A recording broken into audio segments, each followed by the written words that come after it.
કેમ છો મિત્રો? વંદે માતરમ. આપણે લાસ્ટ લેક્ચરમાં નદી ને બોટના દાખલા ચાલુ કરેલા હતા, જેમાં છેલ્લે આપણે મિનિમમ ડિસ્ટન્સ ન્યૂનતમ અંતર માટે વાત કરી હતી. તો આપણે ખાસ કીધું હતું કે ન્યૂનતમ અંતર એટલે કયું? સીધે સીધું આવે એ. પરંતુ આપણને ખબર છે કે સીધે સીધું જો પહોંચવું હોય તો શરૂઆત આપણે આમ કરવી પડે, જેથી નદી આ બાજુ જતી હોય તો એ નદી આપણે સીધી લઈ જવાની છે. એટલે ખાસ યાદ રાખજો, ન્યૂનતમ અંતર એટલે છેલ્લે તમે જે પહોંચો છો એ અંતર, તમે શરૂઆત કરો છો એ નહીં. એટલે ખરેખર ન્યૂનતમ અંતર તમે લેવું હોય તો તમારે શરૂઆત આમથી કરવી પડે, જેથી એ નદી તમને લેતી સીધા આ રીતે લાવી શકે. એટલે જ્યારે પણ દાખલામાં ન્યૂનતમ અંતર કીધું હોય, લઘુત્તમ અંતર કીધું હોય, સૌથી ટૂંકો માર્ગ કીધો હોય તો છેલ્લું અંતર એ સ્ટ્રેટ હોવું જોઈએ.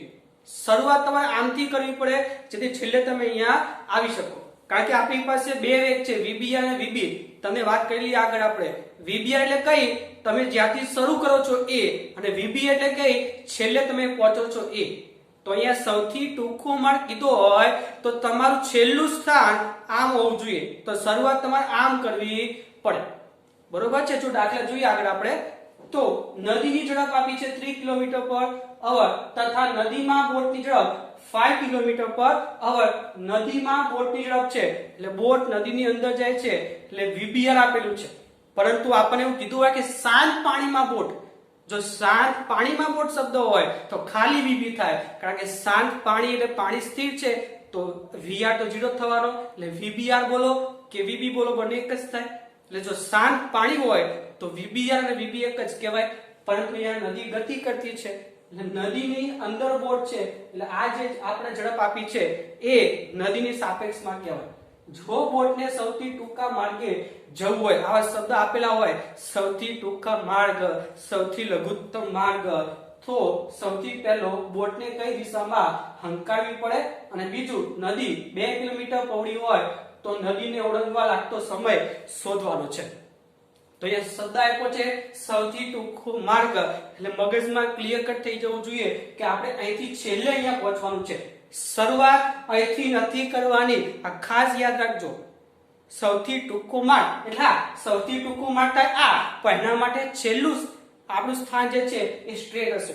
મતલબ પરિણામી વેગ આપણો AB દિશામાં હોવો જોઈએ. તો જો આપણે AB B પહોંચવું હોય તો ઓબ્વિયસલી શરૂઆત આપણે અહીંથી ક્યાંથી કરવી પડે? કંઈક થીટા ખૂણે. તો સૌથી પહેલા બોટને કઈ દિશામાં હંકારવી જોઈએ?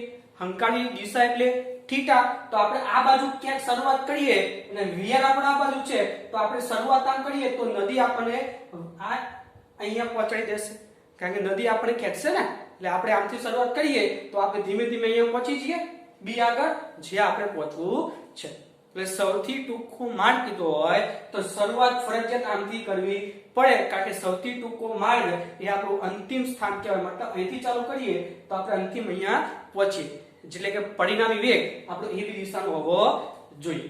તો આપણી પાસે VR છે 3, VBR છે 5, ડિસ્ટન્સ 2 કિલોમીટરનું આપેલું છે આપણને, નદીની પહોળાઈ. તો સૌથી પહેલા બોટને કઈ દિશામાં હંકારવી જોઈએ? તો આટલું દોડી દઈએ આપણે.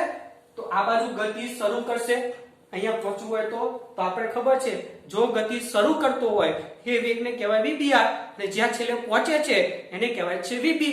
તો આ બાજુ શરૂઆત કરે છે તો આ થઈ ગયો આપણો VBR, આ બાજુ VR છે તો અહીંયા પણ VR લખી શકીએ x અક્ષમાં. તો આ VR છે, આ VBR છે, આપણે થીટા શોધવો છે, તો આપણી પાસે VR VBR બંને છે.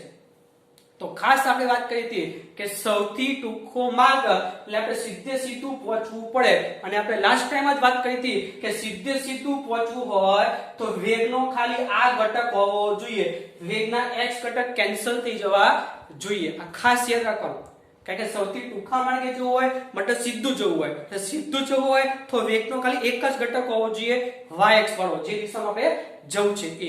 તો x અક્ષના ઘટક કેન્સલ થઈ જાય. તો x અક્ષના ઘટક કેન્સલ ક્યારે થાય? કે જ્યારે VBR ના બે ભાગ પાડીએ થીટા ખૂણે છે એટલા માટે. તો આ ઘટક થઈ ગયો VBR cos થીટા અને આ ઘટક થઈ ગયો VBR sin થીટા, અને નદીનો વેગ આ બાજુ છે. તો આપણે ખાલી આ એક જ ઘટક મળવો જોઈએ સૌથી ટૂંકો માર્ગ કીધો હોય તો જ. આ બે ઘટક કેન્સલ થઈ જવા જોઈએ. તો કેન્સલ ક્યારે થાય? સરખામણી કરો ત્યારે. તો VR બરાબર VBR sin થીટા, અને ઉપરથી sin થીટા બરાબર VR ના છેદમાં VBR. તો વીઆર આપ્યું છે 3, વીબીઆર છે 5, તો sin θ બરાબર 3/5, તો θ બરાબર 37. આ θ તમે બીજી રીતે પણ કહી શકો, direct sin θ is equal to આ થઈ ગઈ સામેની બાજુ અને આ થઈ ગયો આપણો ખૂણો, તો ડાયરેક્ટ પણ લખી શકો VR upon VBR. અમારે તમને લંબનો કોન્સેપ્ટ શીખવાડવો હતો કે સૌથી ટૂંકા માર્ગ એટલે લંબ જોવું પડે, લંબ એટલે આ ઘટક ખાલી હોવો જોઈએ, આ ઘટક કેન્સલ થઈ જવા જોઈએ, મતલબ સરખાવી લેવાના. જ્યારે કોઈ પણ ઘટક કેન્સલ કરવું હોય ને હંમેશા સરખાઈ દેવાના. તેના ઉપર θ આપણને 37 મળી ગઈ. તો પહેલી દિશા તો મળી ગઈ. બીજી આપણને આપ્યું છે કે નદી 2 કિલોમીટર પહોળી હોય તો એને ઓળંગવા માટે લાગતો સમય, તો અહીંયાથી અહીંયાનો આપણી પાસે અંતર છે, અહીંયાથી એનો વેગનો ઘટક છે, તો આપણને સમય આરામથી મળી જાય. વેગ બરાબર અંતર ભાગ્યા સમય, તો સમય બરાબર અંતર ભાગ્યા આ વેગનો ઘટક, તો અંતર છે 2 કિલોમીટર, v એટલે 5, θ 37, એટલે cos 37, cos 37 ની કિંમત 4/5, 5 કેન્સલ, 2 કેન્સલ, તો વધશે t બરાબર 1/2 અવર, અડધો કલાક થાય અહીંયા જવા માટે. આ રીતે જ્યારે પણ તમને ટૂંકો માર્ગ કીધો હોય તો શરૂઆત અહીંથી કરવી એ યાદ રાખવું. જે દિશામાં શરૂઆત કરીએ આપણે એને કહેવાય છે VB, જે દિશામાં જઈએ છેલ્લે આપણે એને કહેવાય VB. તો છેલ્લે જઈએ આપણે અહીંયા શરૂઆત કરીએ આમ પહોંચી જઈએ ને આપણે, તો આ થઈ ગયો VB ઘટક. બરોબર. ચોણા પરથી નોટ છે કે નદીને સૌથી ટૂંકા માર્ગે ઓળંગવા માટે પરિણામી વેગ A થી B તરફ હોવો જોઈએ, મતલબ શરૂઆતનો નહીં, અંતિમ. એટલે કે A થી ગતિ શરૂ કરી સામેના કાંઠે સીધું પહોંચવું પડે. અહીંથી આપણે ચાલુ કરીએ તો સામેના કાંઠે પહોંચવું પડે, અને સામેના કાંઠે પહોંચવું હોય તો ફરજિયાત શરૂઆત આમથી કરવી પડે. બરોબર. શરૂઆત આમથી કરો તો જ અહીંયા પહોંચી શકો તમે, કે નદી તમને આમ લઈ જવાની છે. એટલે આ સૌથી ટૂંકો માર્ગ એ હંમેશા પરિણામી હોવો જોઈએ, શરૂઆતનો નહીં. બસ એટલું યાદ રાખતા. હજી આગળ જોઈએ, જો નદીની ઝડપ 8 કિલોમીટર પર કલાક તથા નદીની સાપેક્ષમાં બોટની ઝડપ 10 કિલોમીટર પર કલાક છે. જો બોટ નદીને સૌથી ટૂંકા માર્ગે 30 મિનિટમાં ઓળંગે તો સૌથી ટૂંકો માર્ગ એટલે તો આમાં સમય આપણો છે 30 મિનિટનો, કલાકમાં લખવું હોય તો અડધો કલાક લખી શકીએ. તો સૌથી પહેલા બોટને કેટલા ખૂણે હંકારવી પડે, મતલબ θ, અને સૌથી ટૂંકું અંતર શોધો. ઓબ્વિયસલી સૌથી ટૂંકો માર્ગ કીધો છે એટલે આપણે આ જ માર્ગ લેવો પડે. માર્ગે જવું હોય તો શરૂઆત આપણે અહીંથી કરવી પડે. તો આપણે આ દિશા જે θ આપણે શોધવાનું કીધો છે એ શોધી લઈએ. તો સૌથી પહેલા નદીની ઝડપ એટલે VR 8 છે, નદીની સાપેક્ષમાં છે એટલે VBR થઈ ગયું 10. તો ડાયરેક્ટ લખીએ sin θ બરાબર સામેની બાજુ છેદમાં કર્ણ, અથવા સૌથી ટૂંકો માર્ગ કીધો હોય તો આ બાજુનો વેગ હોવો જોઈએ, આ બાજુના વેગ કેન્સલ થઈ જવા જોઈએ. તો VBR નો આ બાજુનો ઘટક ઇઝ ઇક્વલ ટુ VR લઈ લો, આનો ઉપર sin θ is equal to VR છેદમાં VBR ઇઝ ઇક્વલ ટુ 8 ના છેદમાં 10, આ થશે 4 દુ 8, આ થશે 5 દુ 10 એટલે 4 ના છેદમાં 5, તો 4 ના છેદમાં 5, તો θ કેટલો મળે આપણને 53. તો 53 અંશની દિશામાં આપણે અંકાડીએ તો જ આપણે સૌથી ટૂંકો માર્ગ એટલે કે સીધો પહોંચી શકીએ, બાકી પહોંચી શકવાના નથી. પછી સૌથી ટૂંકું અંતર કીધું છે, તો આપણી પાસે જો સમય હોય, આપણી પાસે વેગનો ઘટક તો થઈ જશે. તો જો આપણી પાસે સમય હોય તો આપણે આરામથી આ ડિસ્ટન્સ પણ શોધી શકીએ છીએ.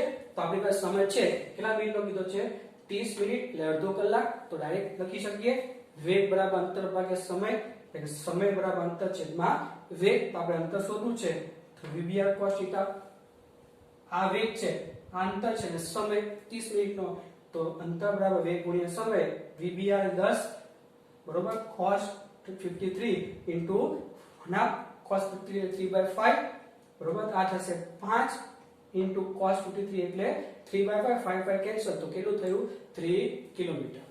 તો બંને દાખલામાં તમે સૌથી ટૂંકો માર્ગ જો, એમાં એક મજાની વાત છે, જો અહીંયા કે ઉપરની રીત માટે VR હંમેશા VBR કરતા નાનો હોવો જોઈએ, મતલબ નદીનો જે વેગ છે એ VBR બોટની ઝડપ જે છે નદી સાપેક્ષે એના કરતા ઓછો હોવો જોઈએ. જો અહીંયા આ VR છે 3, આ છે 5, એટલે 5 થી ઓછો થઈ ગયો VR. અહીંયા જો VR છે 8, VBR છે 10, એનાથી ઓછો થઈ ગયો. તો હંમેશા VR નદીનો વેગ ઓછો હોવો જોઈએ, મતલબ નદી એટલી સ્પીડમાં જવી જોઈએ નહીં. જો જાય તો શું થાય, જો VR is greater than VBR હોય તો સૌથી ટૂંકો માર્ગ તમે આ લો છો ને એ હવે લઈ શકાય નહીં. બરોબર. દાખલા તરીકે પૂર આવે હવે શાંત પાણી મતલબ એકદમ શાંતિથી પાણી જતું હોય કરો વેગ એનો, પણ એકદમ શાંતિથી પાણી જતું હોય તો તમે જો આમ ગતિ શરૂ કરો તો તમે સામેના કાંઠે પહોંચી શકો. પણ જો પૂર આવે તો, કે આપણને ખબર છે પૂર આવે તો નદીની સ્પીડ વધી જાય. તમે ભલે આમથી શરૂ કરો પણ નદી સ્પીડ એટલી બધી વધારે હોય કે તમે સીધા પહોંચી શકો નહીં, પણ આમ ક્યાંક લઈ જાય તમને.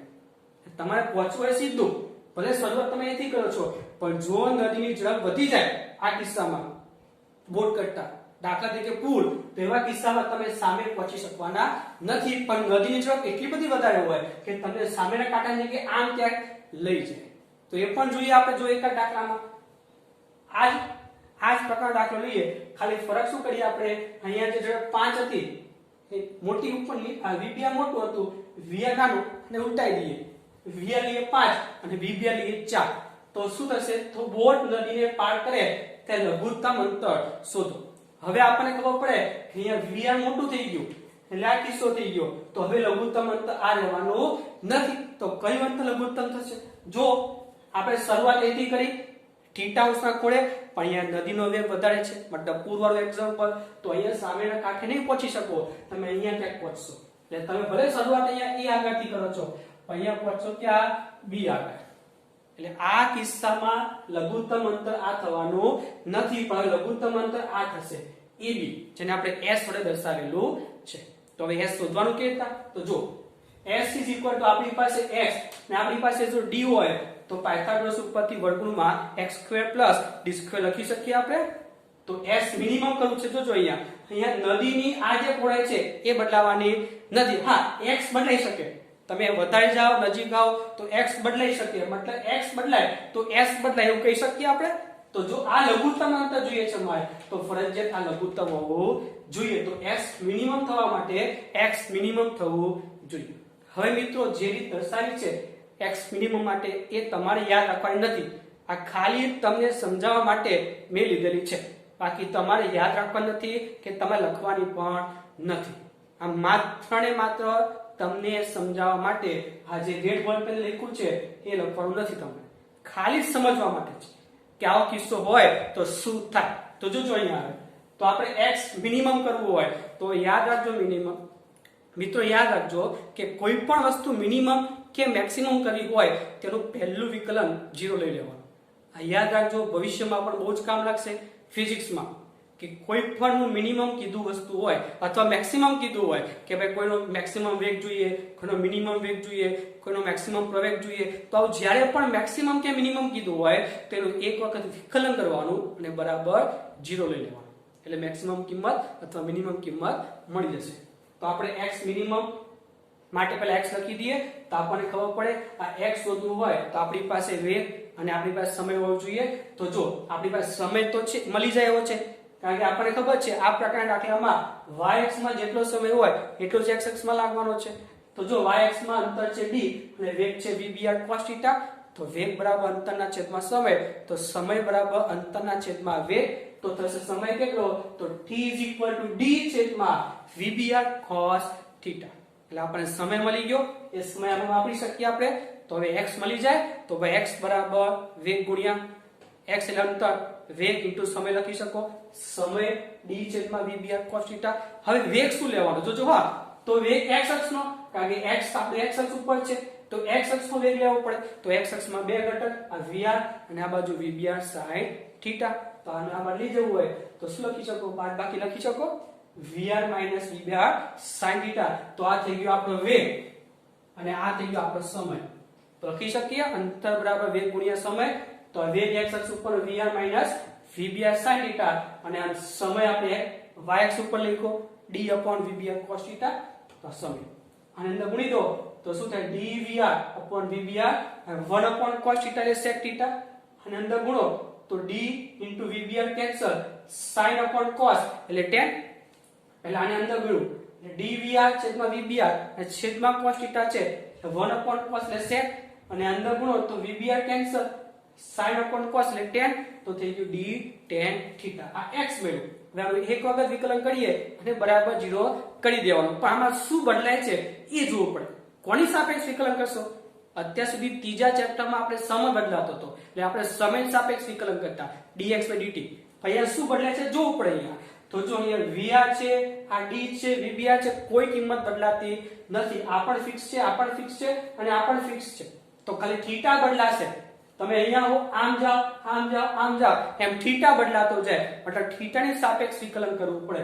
તો જોજો વિકલન આવે તો dVr ઉપર VBR તો અચળ પદનું વિકલન થવાનું નથી એમના એમ. અને sec થીટાનું વિકલન તો આપણે ભવિષ્યમાં મેથ્સમાં ફિઝિક્સમાં ઓછું આવશે પણ મેથ્સમાં આવશે. sec થીટાનું વિકલન sec થીટા * tan થીટા થાય. તો sec થીટાનું વિકલન sec થીટા * tan થીટા, બાકી બધું એમના એમ. અને -d tan થીટાનું વિકલન થાય sec સ્ક્વેર થીટા. t અચળ છે એમના એમ. tan થીટાનું વિકલન થાય sec સ્ક્વેર થીટા અને આ વિકલન બરાબર 0 તમારે કરી દેવાનું. તમારી dd કેન્સલ થશે પેલી બાજુ જાય એટલે. તો dd કેન્સલ, બાકી બધું એમના એમ લખેલું છે. એક વખત sec સ્ક્વેર કેન્સલ, તો અહીંયા થઈ ગયું tan થીટા, અહીંયા થયું sec થીટા. હવે tan થીટા એટલે પાછું sin theta upon cos theta અને sec થીટા એક વધ્યું એ પણ 1 upon cos થીટા, પાછું cos થીટા કેન્સલ થઈ જાય. તો શું વધે VR sin થીટા = VBR. તો sin થીટા બરાબર VBR છેદમાં VR. એટલે હવે sin થીટા આને લખાય. VR છેદમાં VBR નહીં આવે પણ શું આવશે VBR છેદમાં VR આવશે. એટલે આ ખાસ યાદ રાખજો, જો તમારો VR નાનો હોય તો આ મેથડ ઓકે બરોબર, પણ જો VR મોટો હોય તમારો તો પછી અહીંયા sin થીટા બરાબર VBR છેદમાં VR હોવું જોઈએ. હવે એના માટે આ રીત યાદ રાખવાની કોઈ જરૂર નથી. તમારે ડાયરેક્ટ અહીંયા આ પૂછાય સવાલ તો ડાયરેક્ટ અહીંથી જ ગણન ચાલુ કરવાનો છે. તો યાદ શું રાખશો આપણે ખબર કે બંને કિસ્સામાં VR નાનો હોય કે VR મોટો હોય, સૌથી પહેલું સ્ટેપ આપણને શું પૂછે કઈ દિશામાં મતલબ થીટા પૂછે તો સૌથી પહેલા હવે આવું સરખાવવાનું નહીં. ડાયરેક્ટ શું યાદ રાખવાનું કે ભાઈ sin થીટા એટલે વેગ જે નાનો ભાગ હોય એ છેદમાં જે મોટો ભાગ હોય એ. તમે જોઈ શકો આમાં નાનો ભાગ કયો તો VR અને મોટો ભાગ કયો તો VBR. તો નાનો ભાગ ઉપર છેદમાં મોટો ભાગ VBR.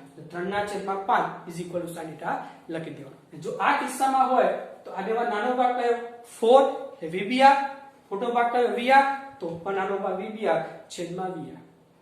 એટલે બંને કિસ્સામાં કોઈ પણ VR મોટો હોય કે નાનો હોય સૌથી પહેલા થીટા શોધી લેવાનો અને થીટા માટે વેગનો જે નાનો ભાગ હોય છેદમાં જે મોટો ભાગ હોય એ. એટલે હવે આ બધું યાદ રાખવાની કોઈ જરૂર નથી. આ તો તમે સમજાવવા માટે આ કેમ આવે છે એના માટે આ બધી મેથડ કરવી પડે, પણ તમારે આવું લખવાની કોઈ જરૂર નથી. ડાયરેક્ટ આટલું તોડી દેવાની અને પછી અહીંયાથી ચાલુ કરી દેવાનું તમે દાખલો. બરોબર છે? એટલે હવે યાદ રાખજો VR મોટો કે નાનો હોય sin થીટા બરાબર વેગનો નાનો ઘટક છેદમાં મોટો ઘટક. VR VBR માંથી જે નાનું હોય ઉપર છેદમાં મોટું હોય એ જ તમને અહીંયા જો મોટું હોય તો નાનો VBR અને છેદમાં મોટો VR. તો હવે તમને sin થીટા મળી ગયું 4/5 એટલે થીટા બરાબર 53. મતલબ 53 ચાલુ થાય જઈએ આપણે આ s શોધવા માટે આપણી પાસે અહીંયાનો x હોવો જોઈએ બરોબર, અને d આપણે રકમમાં 5 જોઈ શકો અહીંયા 5 કિલોમીટર આપેલું છે. તો જો આપણે d 5 ખબર, જો x મળી જાય તો આપણે મિનિમમ અંતર જે આપણું s છે આ s આપણે શોધી શકીએ. હવે મિનિમમ અંતર આ થશે s. જો VR નાનો હોય તો મિનિમમ અંતર આપણું આ થાય, એટલે જો VR મોટું હોય તો મિનિમમ અંતર આપણું હવે આ થશે. જે આ સૂત્ર ઉપરથી આપણને મળશે બરોબર. તો પહેલા આપણે x શોધી લઈએ. તો થીટા બરાબર 53. હવે x એટલે અંતર, તો અંતર શોધવા માટે આપણી પાસે વેગ હોવો જોઈએ અને આપણી પાસે સમય હોવો જોઈએ. તો આપણે પહેલા સમય શોધી લઈએ અને સમય ક્યાંથી મળશે જે y અક્ષ માં હોય એ જ આપણે સમય x અક્ષમાં લઈ શકીએ. તો જો વેગ બરાબર અંતર ભાગ્યા સમય, તો સમય બરાબર અંતરના છેદમાં વેગ. તો y અક્ષમાં અંતર કેટલું 5 બરોબર. y અક્ષમાં વેગ કેટલો તો સૌથી પહેલા બે ઘટક પાડ દો. આ બાજુ VBR sin થીટા અને આ બાજુ VBR cos થીટા. તો VBR ની કિંમત કેટલી? VBR ની કિંમત 4 cos થીટા. થીટા 53 તો cos 53 એટલે થાય 3/5. એટલે વેગનો ઘટક ઉપર થયો 12/5. આ થયો આપણો ઉપર તરફનો ઘટક.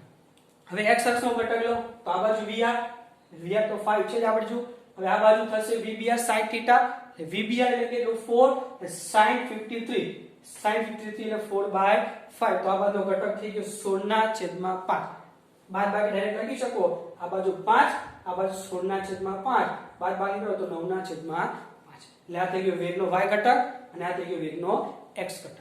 તો વેગનો y ઘટક મળી ગયો વેગ અને આપણી પાસે અંતર છે 5 તો આપણે સમય લખી શકીએ સમય બરાબર અંતરના છેદમાં વેગ અંતર છે 5 અને વેગનો ઘટક yx નો 12 ના છેદમાં 5 એટલે 25 ના છેદમાં 12 આ સમય થઈ ગયો yx નો અને yx માં જેટલો સમય હોય એટલો આપણે x અક્ષ માં લઈ શકીએ તો x અક્ષ નો સમય છે અને આપણી પાસે x અક્ષ નો વેગ છે તો થઈ ગયું અંતર બરાબર વેગ ગુણ્યા સમય તો વેગ 9 ના છેદમાં 5 અને તો સમય એટલે કેટલું તો 25 ના છેદમાં 12 તો આ 5 5 25 એટલે ઉપર 5 વધે અહીંયા 3 3 9 3 4 12 3 3 કેન્સલ એટલે ઉપર વધે 15 ના છેદમાં 4 હવે આ અંતર મળી ગયું x અને આ અંતર છે 5 જો આ અંતર નથી આ તો વેગ છે આ બંને શું છે વેગના ઘટક છે મતલબ વેગ છે તો અંતર તો આપણી પાસે કઈ છે 5 બરોબર છે આપણે d કહીએ છીએ અને x આપણને મળી ગયું કેટલું 15 ના છેદમાં 4 તો લખી શકો s મિનિમમ બરાબર √x² + d²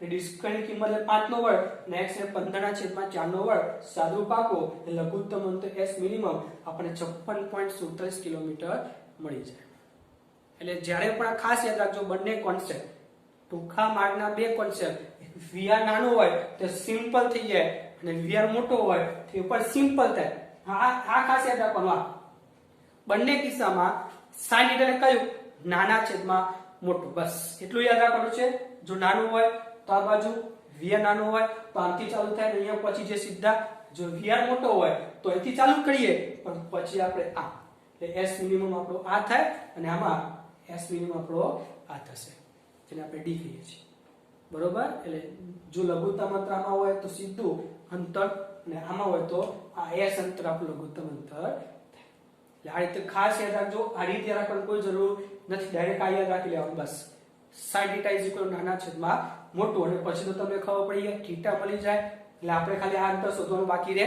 તો આ અંતર શોધવા માટે પહેલા y અક્ષ સમય y અક્ષ સમય માટે પહેલા વેગના ઘટકો પાડી દેવાના અને હવે બાદબાકી કરી દેવાની પછી આ સૂત્ર મૂકવાનું t નું ડાયરેક્ટ નહીં સૌથી પહેલા વેગના બે ઘટક આ vb sin આ vb cos અને આ vr પછી આની બાદબાકી અહીંયા લખી દેવાની y ઘટક ને x ઘટક વેગના મળી જાય પછી આનો ઉપયોગ કરવાનો સમય બરાબર અંતર છેદમાં વેગનો y ઘટક અને એ સમયનો ઉપયોગ તમે x અક્ષમાં કરો એટલે x અંતર મળી જાય અને પછી ds મિનિમમ શોધ લેવાનું એટલે પહેલા આકૃતિ બરોબર દોરતા આવવી જોઈએ બરોબર છે લખી લો ચાલો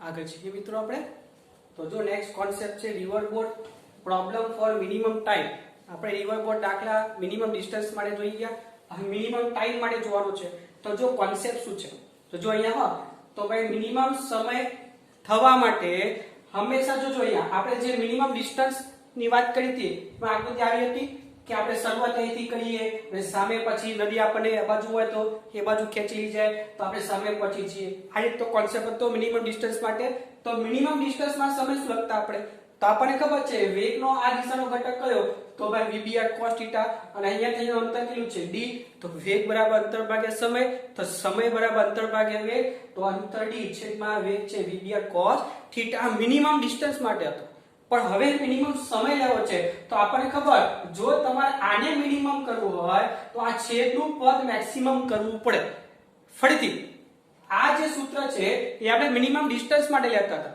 પણ હવે જો મિનિમમ સમય લેવો હોય તો આ છેદનું જે પદ હોય એ મેક્સિમમ કરવું પડે અને આ છેદનું મેક્સિમમ પદ ક્યારે થાય જે આ cos θ મેક્સિમમ થાય તો મતલબ t મિનિમમ માટે cos θ મેક્સિમમ કરવું પડે અને આપણી પાસે cos θ 0 30 45 60 90 એ બધી વેલ્યુ છે તમને ખબર છે મેક્સિમમ વેલ્યુ કેટલી મળે 1 તો cos θ 1 થવું જોઈએ તો cos θ બરાબર 1 તો θ બરાબર 0 મતલબ આપણે જે આમ ધારતા હતા એ આપણે ભલે લઘુત્તમ અંતરમાં લઈ લેતા પણ જો સમય લઘુત્તમ કરવો હોય તો આ θ 0 કરી દેવો પડે મતલબ અહીંયાથી નહીં પણ અહીંયાથી ચાલુ કરવું પડે તો શું થઈ જાય t મિનિમમ લખવું હોય તો 1 કરી દો તો d છેદમાં vbr થઈ જાય એટલે આ ફરીથી યાદ રાખજો t મિનિમમ માટે હંમેશા તરવાની શરૂઆત લંબ રૂપે કરવી પડે એટલે આ બે શબ્દ ખાસ જોજો d મિનિમમ લઘુત્તમ અંતર લઘુત્તમ સમય જો લઘુત્તમ અંતર હોય તો શરૂઆત ત્રાસી એટલે સીધા પહોંચી જઈએ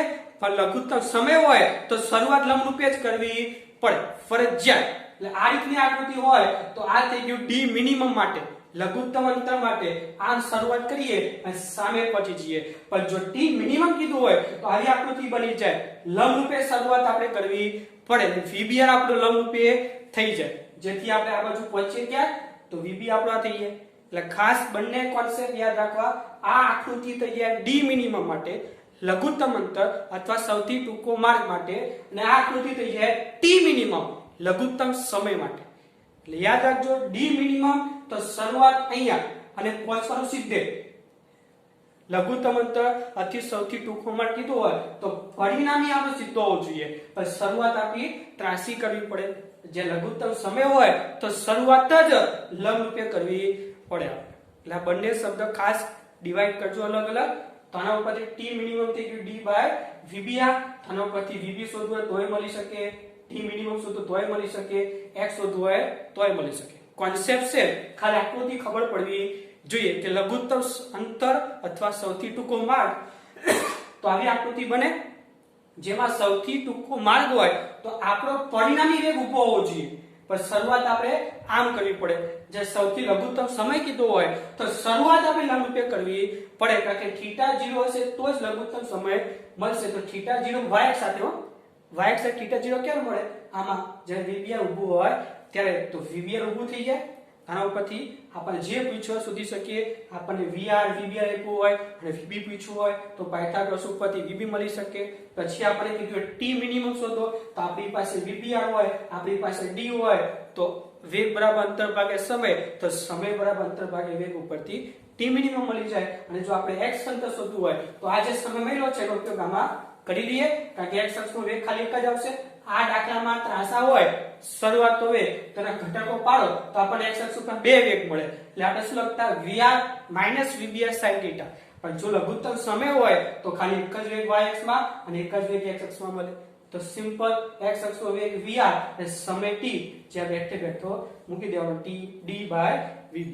એટલે આટલો ફરક પડે. જો લઘુત્તમ અંતર તો vbr ના બે ઘટક પડે અને આ ઘટક આપણને સમય શોધવામાં કામ લાગે, અને આ અંતર આ વેગ ઘટક છે એ આપણને x શોધવામાં કામ લાગે. જે આમાં જો t મિનિમમ હોય તો સીધે સીધો સમય મળી જાય અને સીધે સીધો વેગ મળી જાય, વેગના ઘટક પાડવાની કોઈ જરૂર નથી. તો આના દાખલા આપણે ગણીએ એકાદ બે. જો રકમ શું છે? નદીની ઝડપ 3 કિલોમીટર પર કલાક તથા નદીમાં પાણીની ઝડપ, નદીમાં બોટની ઝડપ, નદીમાં બોટની ઝડપ. બોટ ક્યાં છે? નદીની અંદર, તો નદીની સાપેક્ષમાં લેવું પડે આપણે. તો આ થઈ ગયો vr અને આ થઈ ગયો vbr = 4 કિલોમીટર પર અવર છે. જો નદીની પહોળાઈ 5 કિલોમીટર હોય, મતલબ d = 5 કિલોમીટર હોય, તો t મિનિમમ અને ડ્રિફ્ટ શોધો. લઘુત્તમ સમય અને ડ્રિફ્ટ આપણને ખબર જ છે. લઘુત્તમ સમય કીધો છે તો શરૂઆત આપણે લંબત કરવી પડે. જો ટૂંકો માર્ગ કીધો હોય તો શરૂઆત આ રીતે, પણ t મિનિમમ છે તો શરૂઆત સીધી.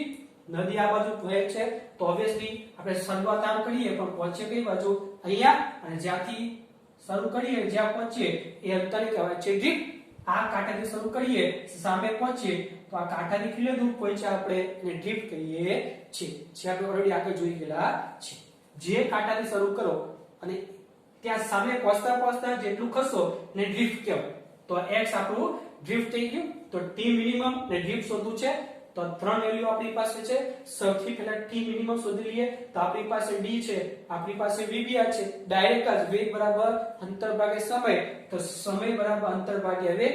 અંતર આપણી પાસે છે 5 અને vbr છે આપણી પાસે 4, તો થઈ ગયું 5/4 અવર. આ માણે આપણે શોધવું છે ડ્રિફ્ટ એટલે x. તો જેટલો સમય y અક્ષમાં લાગે એટલો સમય x અક્ષમાં લાગવાનો છે. તો x અક્ષનો વેગ અને x અક્ષનું અંતર સમય છે આપણી પાસે, તો અંતર મળી જાય. તો વેગ બરાબર અંતર ભાગ્યા સમય, તો ડ્રિફ્ટ x અંતર બરાબર વેગ ગુણ્યા સમય. ખાલી x અક્ષમાં એક જ વેગ આવશે કે t મિનિમમ હોય તો vbr ડાયરેક્ટ જ ઉપર મળે, એટલે ઘટક પાડવાની કોઈ જરૂર નથી. તો vr * t, vr કેટલો આપ્યો છે 3 અને t આપણી પાસે 5/4, તો થઈ ગયું 15/4 કિલોમીટર. આ થઈ ગયું ડ્રિફ્ટ અને આ થઈ ગયું t મિનિમમ. બહુ સિમ્પલ દાખલા છે. ખાલી ફરક પડવો જોઈએ કે સૌથી ટૂંકો માર્ગ કીધો હોય તો ને સૌથી ટૂંકો સમય એટલે t મિનિમમ કીધું હોય, સૌથી નાનો સમય તો શું લેવું એ ખબર પડવી જોઈએ. જો નેક્સ્ટ એક્ઝામ્પલ કે એક સ્વિમર સૌથી ટૂંકા માર્ગે નદી પાર કરવા માટે નદીની વિરુદ્ધ દિશા સાથે થીટા ખૂણે તરે છે. સૌથી ટૂંકો માર્ગ હોય ત્યારે જ નદીના વહેણની વિરુદ્ધ દિશામાં, નદી આમ જતી હોય તો વિરુદ્ધ દિશા સાથે થીટા અંશના ખૂણે તરે છે. નદીને સૌથી ટૂંકા સમયમાં પસાર કરવા માટે લાગતા સમય તથા મતલબ ટી મિનિમમ તથા સૌથી ટૂંકા માર્ગે પસાર કરવા માટે લાગતા સમયનો ગુણોત્તર શોધો. તો સૌથી ટૂંકો સમય માટેનો સમય અને ટી મિનિમમ અને આ દાખલામાં સૌથી ટૂંકા માર્ગે જે સમય લાગે છે એ સમયનો ગુણોત્તર આપણે શોધવાનો છે. તો જો સૌથી ટૂંકા સમય માટે જોઈએ તો ઓબ્વિયસલી છે સૌથી ટૂંકો સમય કીધું હોય તો લંબરૂપે જવું પડે. તો લંબરૂપે જવા રીતે તો VBR, તો પછી આપણે આ બાજુ VB, તો આ થઈ ગયું આપણું x, બરોબર. તો આપણે સમય જોઈએ છે ખાલી, તો આપણી પાસે અંતર છે, આપણી પાસે વેગ છે, તો સમય શું મળી જાય અંતરના છેદમાં વેગ, તો d ના છેદમાં VBR. આ સૌથી ટૂંકા સમય માટે. હવે સૌથી ટૂંકા માર્ગ માટે ઓબ્વિયસલી સૌથી ટૂંકા માર્ગ મતલબ સીધું પહોંચવું હોય તો શરૂઆત આપણે આ બાજુથી કરવી પડે, બરોબર. પરંતુ જોજો અહીંયા સૌથી ટૂંકા માર્ગ માટે થીટા કયો લેવાનો છે? વિરુદ્ધ દિશા સાથે નદીના વહેણની. તો નદીનું વહેણ આ બાજુ હોય તો વિરુદ્ધ દિશા આ બાજુ, તો એની સાથે થીટા ખૂણો બને છે. એટલે શરૂઆત આપણે આ બાજુ, પણ હવે થીટા આપણે અહીંયા લેવાનો છે. તો VBR ના ઘટક બદલાઈ જાય. આ એક ઘટક થઈ જાય VBR cos, અને અહીંયા થઈ જાય VBR sin, કારણ કે જે અક્ષમાં થીટા બને ત્યાં cos લેવો પડે. તો આ થઈ ગયો VBR cos, આ થઈ ગયો VBR sin. હવે અંતર તો એ જ છે, વેગનો ઘટક બદલાઈ ગયો કયો? VBR sin theta. તો સમય બરાબર અંતર છેદમાં વેગ, તો અંતર d છેદમાં વેગ થઈ ગયો VBR sin થીટા. તો આ T1 અને T2 મળી ગયું છે, એનો ગુણોત્તર કીધો છે. તો T1/T2, T1 ની જગ્યાએ d/VBR અને T2 ની જગ્યાએ d/VBR sin theta. d/VBR cancel, આ છેદનો છેદ જાય અંશમાં, એટલે sin થીટા આપણને મળે. જો રકમમાં થીટા આપેલો હોય તો sin થીટાની કિંમત લખી શકીએ. તો આ રીતે મિત્રો આ બે ખાસ જોજો, સૌથી ટૂંકો અંતર અને સૌથી ટૂંકો સમય. સૌથી ટૂંકો અંતર એટલે માર્ગ કીધું હોય તો આ રીતનો કોન્સેપ્ટ આવે, જેમાં વેગના બે ઘટક પાડવા પડે, થીટા અંશના ખૂણે જાય એટલા માટે. સૌથી ટૂંકો સમય કીધો હોય તો સીધો શરૂઆત થાય. ઇન શોર્ટ આમાં શરૂઆત સીધી થાય, જ્યારે આમાં શરૂઆત આમ થાય પણ પરિણામી આપણને સીધો મળે. આમાં શરૂઆત અને આમાં પરિણામી સીધો થાય, આટલું યાદ રાખવાનું છે. તો આ રીતે આપણે નદી અને બોટના અલગ અલગ દાખલા જોયેલા છે, બરોબર. આટલું લખી લો હવે.